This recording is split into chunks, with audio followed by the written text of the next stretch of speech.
Le 5 novembre sort T'as pas changé, troisième film de Jérôme Commandeur. Encore une énième comédie française avec toujours les mêmes acteurs, me direz-vous? Eh bien, j'ai bon espoir que non. C'est exactement ce que je me suis dit de son deuxième film, Irréductible, sorti en 2022, que j'ai découvert après sa sortie en salle sans grands espoirs, mais qui s'est révélé être bien plus intéressant qu'il n'y paraît.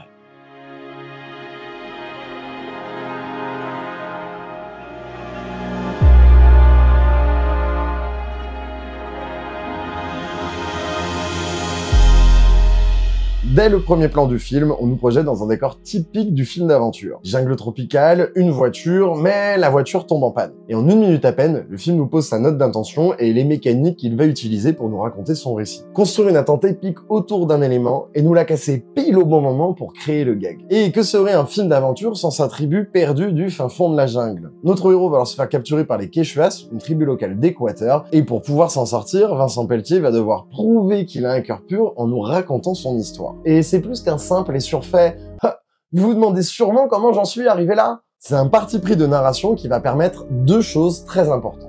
1. Raconter l'histoire de Vincent Pelletier de son point de vue, et donc de biaiser le point de vue de l'histoire. 2. Permettre à Jérôme Commandeur de nous raconter son film comme il le ferait dans un stand-up. Il est à la base humoriste, et ce procédé d'écriture va lui permettre de nous raconter son histoire avec un style dans lequel il est à l'aise, ce qui va ajouter une véritable sincérité au film.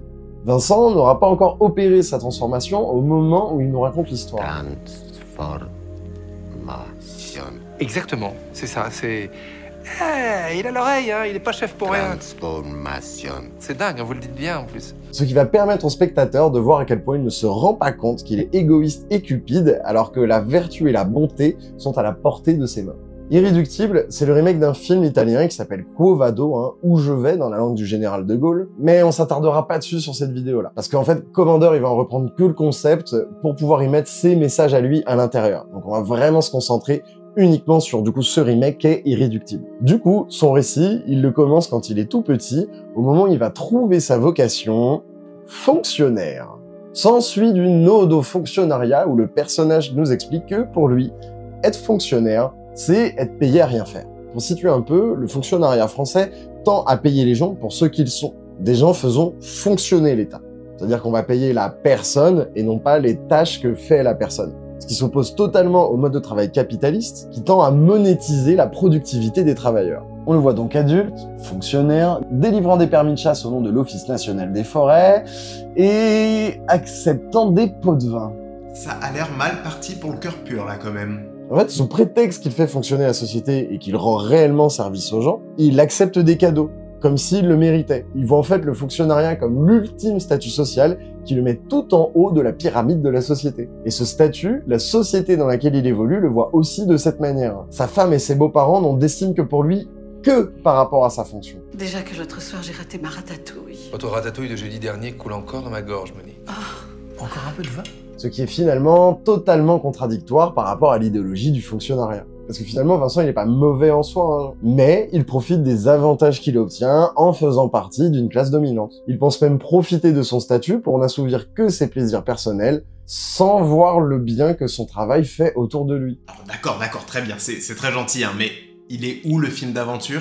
J'y viens! On a donc notre premier antagoniste, le ministre de la fonction publique, qui veut licencier un maximum de fonctionnaires. D'ailleurs, est le seul personnage pour lequel Jérôme Commandeur n'aura aucune tendresse tout au long du film. Mais Vincent va jouer sur les petites lignes du code du travail pour ne pas se faire licencier et garder ses privilèges. Il va donc se retrouver muté dans tout un tas d'endroits impossibles à travers le globe, lui qui est l'archétype même du casanier bureaucrate. Va commencer alors un voyage initiatique pendant lequel Vincent ne se verra même pas spécialement évoluer, lui qui est beaucoup trop accroché à ses privilèges. Et c'est donc là qu'on passe complètement au sein de film d'aventure, un film de voyage qui va multiplier les décors et les environnements différents, mais le film reste aussi une comédie, et va du coup jouer de cette dissonance entre le scénario et le genre de l'aventure, avec son héros qui est pas du tout, mais alors pas du tout un aventurier. Et c'est là que le film va trouver son ton.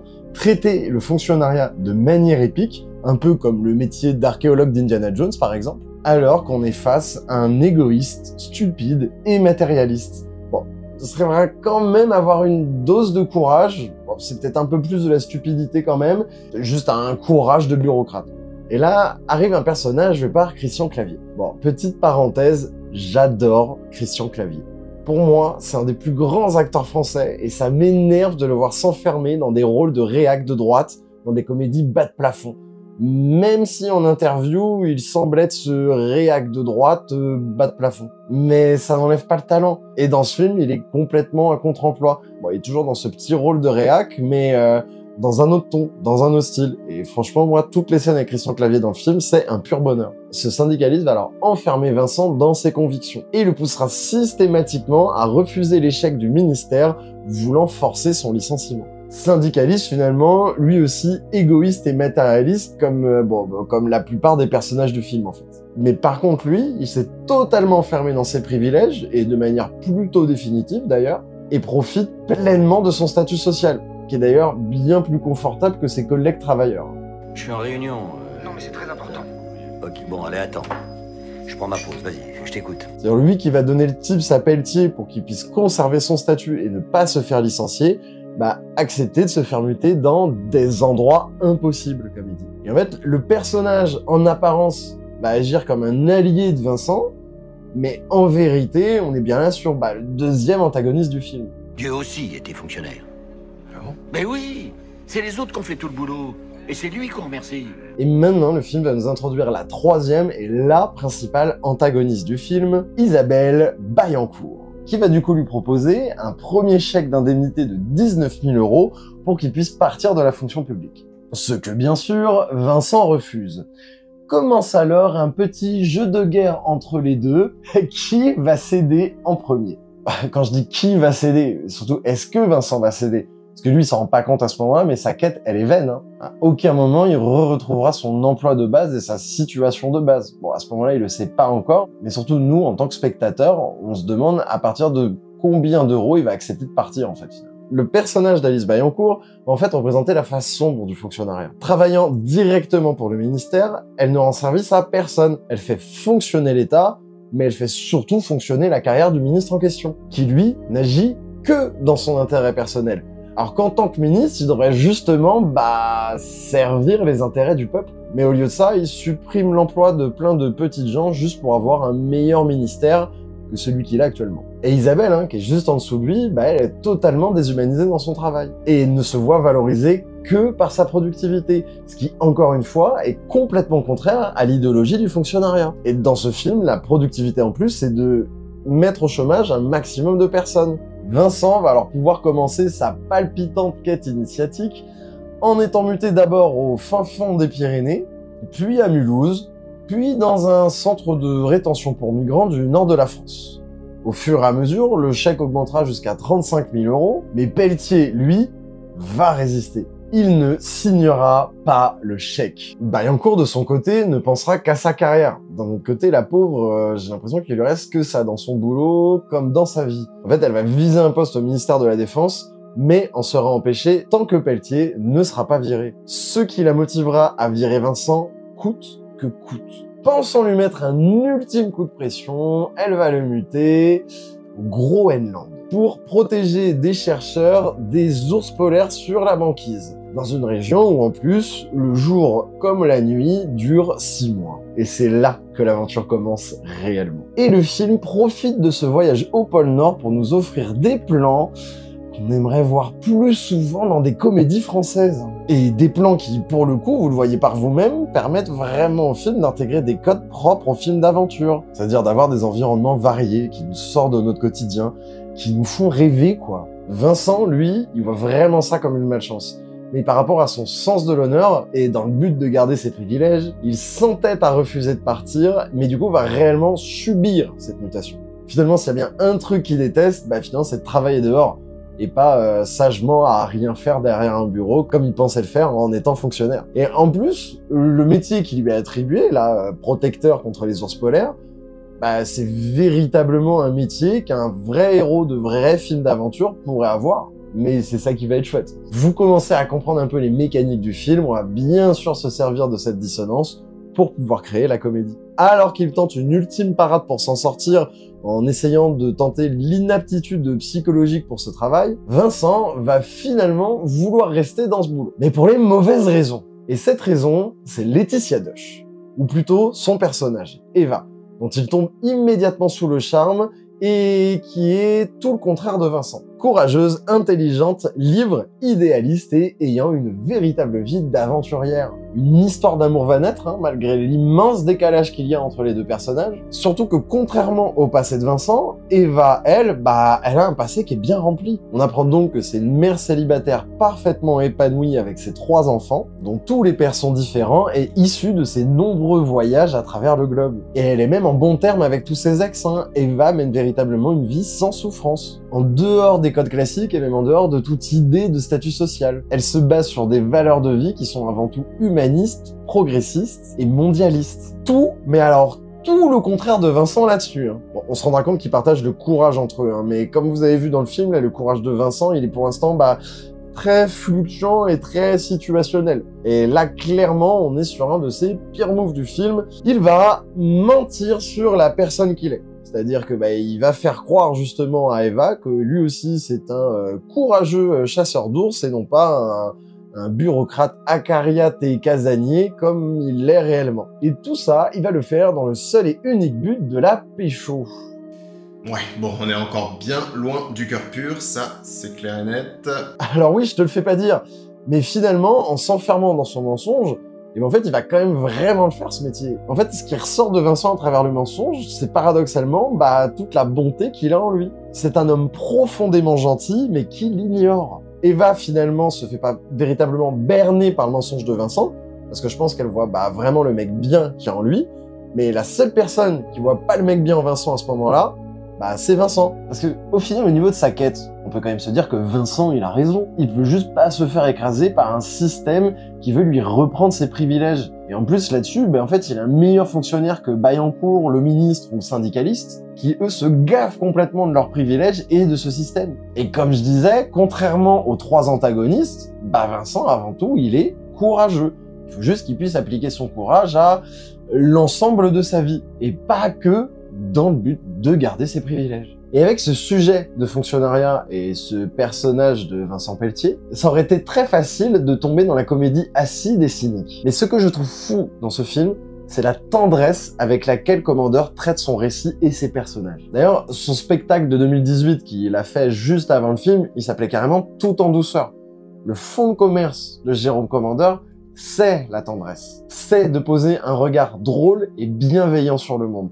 Et en fait, quand Jérôme Commandeur se moque, il se moque jamais méchamment. Il se moque pour être drôle, mais drôle en étant tendre. C'est-à-dire de regarder nos défauts dans la glace et les apprécier malgré tout. Et dans le film, là, du coup, il y a aucun moment, finalement, où il se sert des clichés du fonctionnariat pour s'en moquer méchamment, Il s'en moque gentiment, mais je trouve que au final, et on va le voir dans la suite de l'analyse du film, il met vraiment en valeur les fonctionnaires. En tout cas, il met en valeur les gens qui travaillent pour rendre service aux autres, et pas pour rendre service qu'à leur carrière. Parce qu'en fait, même aimer son confort et ses privilèges, pour Jérôme Commandeur, c'est pas un problème si on fait le bien autour de nous et qu'on aide le monde à être meilleur. Le problème, en fait, il est là quand on fait uniquement pour des raisons carriéristes ou matérialistes. Et pour ça, la seule chose qu'il faut, c'est être capable de s'en rendre compte. Parce qu'au final, il y a du bon en chacun de nous. Il suffit juste de savoir le voir, le reconnaître et l'utiliser. Et Vincent, pour le coup, il va commencer à découvrir sa bonté, en fait. Et cette bonté-là, elle va être amenée grâce aux enfants d'Eva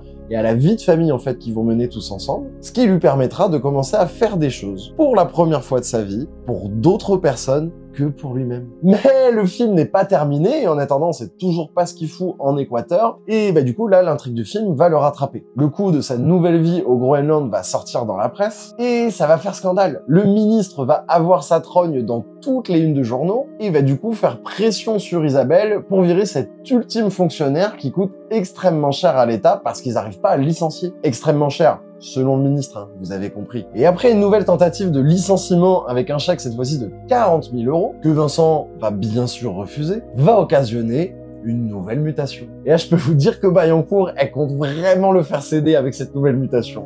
Du coup, il va en plus embarquer tout le monde dans cette mutation qui va se faire en France. Lui, il va devenir gardien de prison, ils vont avoir un logement de fonction, mais du coup dans un HLM, et du coup on peut dire que la chute elle va être plutôt violente pour Eva et les enfants. Et on voit bien là qu'on est purement dans le scénario d'un film d'aventure, hein. On va multiplier les environnements mis en scène, on va mettre le héros à l'épreuve dans ces environnements différents, il va véritablement voyager. Les métiers qu'exerce Vincent sont tellement différents qu'il vit une vraie vie d'aventurier, loin de la bureaucratie. Grâce à ces mutations, c'est un véritable aventurier qui s'adapte comme personne aux nouveaux environnements qu'il rencontre. Et d'ailleurs, revenons sur ce mot, mutation. Dans le film, il est employé pour parler des changements de job de Vincent. Mais c'est aussi un mot qui fait partie du même champ lexical que transformation. Transformation. Transformation. Il a un souci, non? C'est un boucle, lui. Transformation. Chaque changement de poste pour Vincent est un pas en plus vers la découverte de sa bonté. Et là, on arrive à 1 heure de film, donc tout va mal. Vincent retrouve sa France et son fonctionnariat, mais son boulot est tellement merdique qu'il va retrouver toutes ses mauvaises habitudes et faire véritablement marche arrière par rapport aux avancées qu'il avait fait jusque-là dans le film. Et il va essayer de transformer cette situation pourrie à son avantage et détourner le système pour en profiter et rendre son travail le plus agréable possible. Il va carrément devenir passeur pour rendre la vie plus agréable à ses collègues ainsi qu'aux prisonniers. Il achète la paix, littéralement. Un peu comme quand il acceptait des pots de vin au début du film. On peut quand même noter qu'il a quand même appris à faire le bien autour de lui, mais bon là, littéralement, il met bien des prisonniers. Hein. Et vous doutez bien que Bayancourt, elle l'a muté dans la pire prison de France. Et en plus, il fait le bien dans son travail, mais il est en train d'ignorer complètement à quel point Eva et les enfants ne sont pas du tout adaptés à cette nouvelle vie. On s'enfonce un peu plus dans la face sombre de Vincent à partir de là, sacrifiant le bonheur de ceux qu'il aime au profit du sien. Bonheur toujours intrinsèquement lié à son statut social et ses privilèges. Et en vrai, jusque-là, on pouvait se dire que Vincent avait un peu de chance dans son malheur. Mais on arrive à un stade où il arrête complètement d'avoir raison.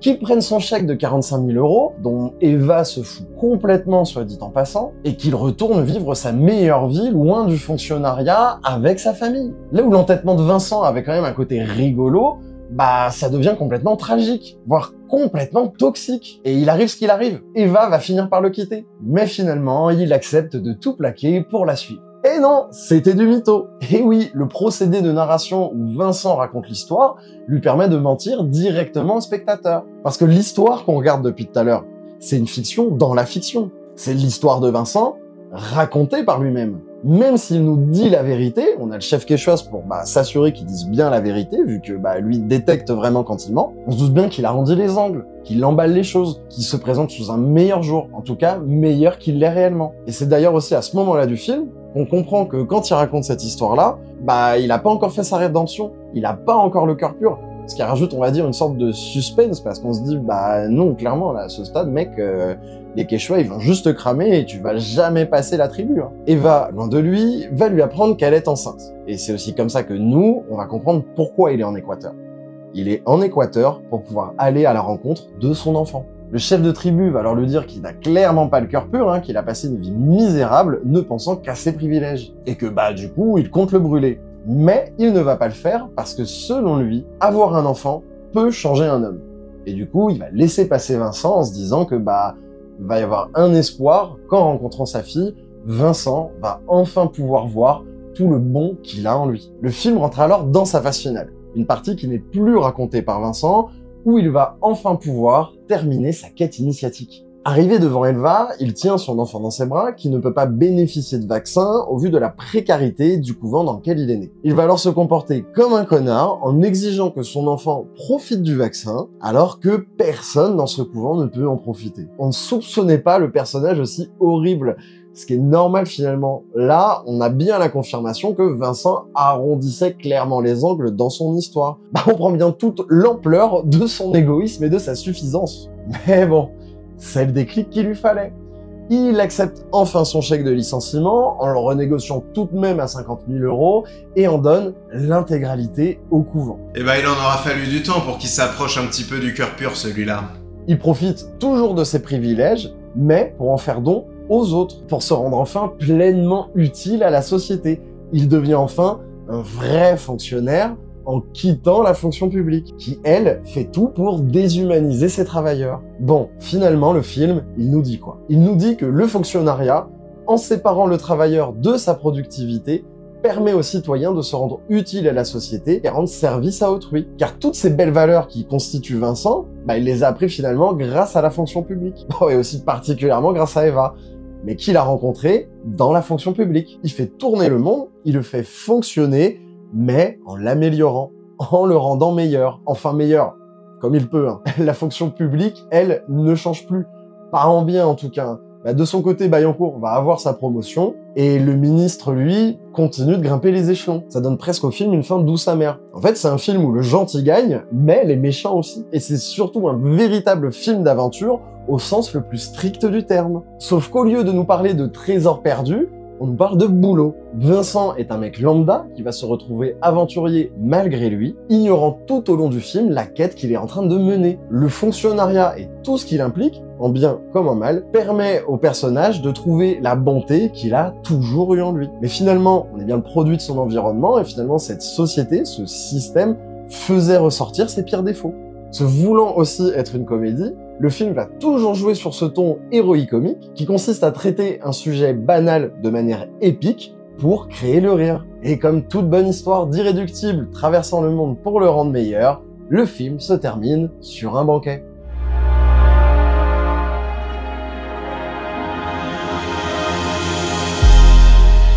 Et merci d'avoir regardé cette vidéo, j'espère qu'elle vous a plu. C'est la dernière fois que vous verrez ce décor, je sais pas quel setup j'aurai pour la prochaine vidéo, ça va peut-être même me prendre quelques mois avant de trouver un nouveau setup. Le prochain petit cul, c'est Benjamin qui va vous le présenter, vous pouvez essayer de deviner ce qu'il va faire en commentaire. Si vous voulez parler avec nous, on se retrouve tous les lundis en live à 21h. En plus, maintenant, on est sur Twitch, sur YouTube et sur TikTok. Je vous invite à vous abonner sur YouTube ainsi que sur le reste de nos plateformes. Nous, on va être présents au Festival du film d'Arras. On va essayer de couvrir le festival avec nos différents réseaux, donc restez connectés. C'est une toute première pour nous, je sais pas encore exactement ce qu'on va faire, mais ça va être super amusant. Si vous avez aimé me voir décortiquer un film, j'ai décortiqué les 2 premiers Tron dans ma précédente vidéo, donc vous pouvez aller la regarder. En tout cas, tout ce que je viens de dire sur Irréductible n'était que mon avis. Faites-vous le vôtre, et ciao!